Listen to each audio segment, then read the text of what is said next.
12,3 pouces de diagonale pour cet écran qui, pour le coup, a gagné en pixels. Microsoft nous l'avait promis, on en a un tout petit peu plus pour notre argent, 2736 pixels par 1824. On gagne en confort d'utilisation avec ce nouvel écran puisqu'il est plus lumineux, plus contrasté, donc ce qui est idéal pour regarder des films par exemple ou de belles photos sur la dalle tactile. Alors côté puissance, qu'est-ce qu'on a dans cette Surface Pro 4? Eh bien, elle est disponible en 6 configurations différentes.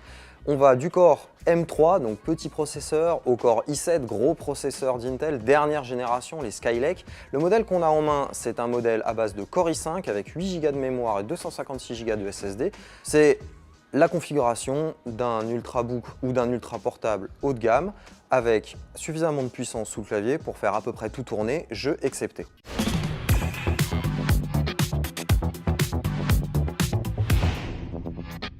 Probablement, dès que les compteurs seront installés, il y aura des tentatives inévitables de certains hackers. Donc, nous avons mis en place toutes les garanties. Et pas plus tard qu'il y a encore 48 heures, nous avons eu avec l'ANSSI une réunion, comme très régulièrement, confirmant la maîtrise de par Linky de tous ces aspects-là. En fait, donc, le compteur Linky est un objet connecté, mais upgradable, c'est-à-dire que donc, il va évoluer dans le temps. D'ailleurs, la sécurité a déjà évolué par rapport aux générations. Et donc, on aura la possibilité d'intégrer régulièrement des versions logicielles permettant d'améliorer cette sécurité.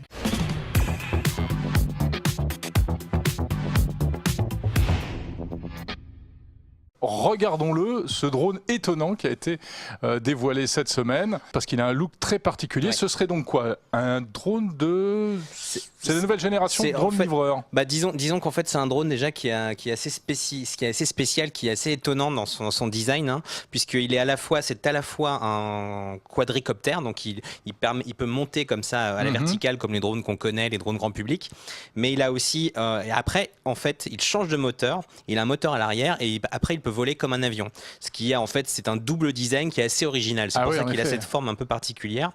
Mais effectivement, c'est une version qui est très différente de ce qu'avait proposé Amazon il y a 2 ans, puisque en fait, il est beaucoup plus grand. Il a un rayon d'action plus étendu et il va plus vite. Il va à peu près à une centaine de kilomètres/heure. Voilà. C'est encore un projet ou ça y est, c'est en route? Non, c'est un projet. C'est un projet. Alors, ce qu'il faut voir là-dedans, c'est que c'est quand même un énorme coup de com' d'Amazon qui, juste avant Noël, nous propose en fait, voilà, de nous faire rêver un peu en nous expliquant que demain, dans un futur plus ou moins proche, voilà, Amazon vous livrera directement par drone.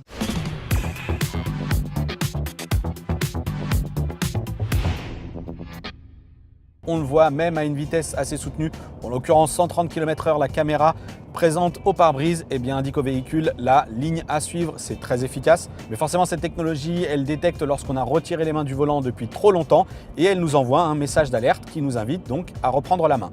Le régulateur de vitesse adaptatif de cette Audi A4, évidemment, il utilise tous les capteurs de la voiture à l'avant, à l'arrière. Mais sa particularité, c'est que pour la première fois, il communique avec la caméra qui est intégrée au sommet du pare-brise pour lire les vitesses.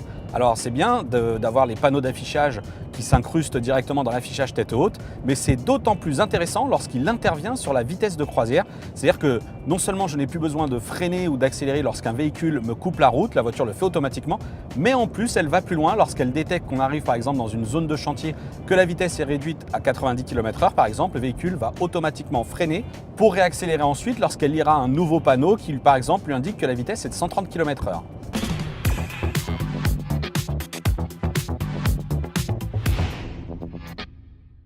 Mon premier coup de cœur, c'est un produit Audio-Technica qui s'appelle le MSR 7 qu'on trouve aux environs de 230 €. C'est un casque filaire. Pour moi, c'est vraiment la beauté, la classe, l'élégance très stylée pour Audio-Technica. Pour un produit qui a un son très aéré, c'est ample, il y a un très beau placement des voix et des instruments. Donc, c'est vraiment un produit très très hi-fi dans l'âme pour les gens qui aiment le jazz, le rock, une musique assez aérée, mais pas le boom-boom. Deuxième choix de la rédaction pour une marque qui fait son grand comeback en 2015 qui s'appelle Plantronics. Le modèle s'appelle le Backbeat Sense. Ça coûte 180 €. C'est un casque qui est Bluetooth et filaire, Bluetooth aptX, donc le Bluetooth de haute qualité. Un produit léger, élégant, il pèse que 130 grammes. Il a en même temps un kit main libre. En plus, il y a une super fonction qui s'appelle Mic Open Mic, qui permet d'écouter ce qui se passe hors du casque avec en place un petit bouton sans avoir à enlever le casque. Enfin, c'est un produit très pratique, vraiment super. Un produit urbain, donc pour le Backbeat Sense de Plantronics.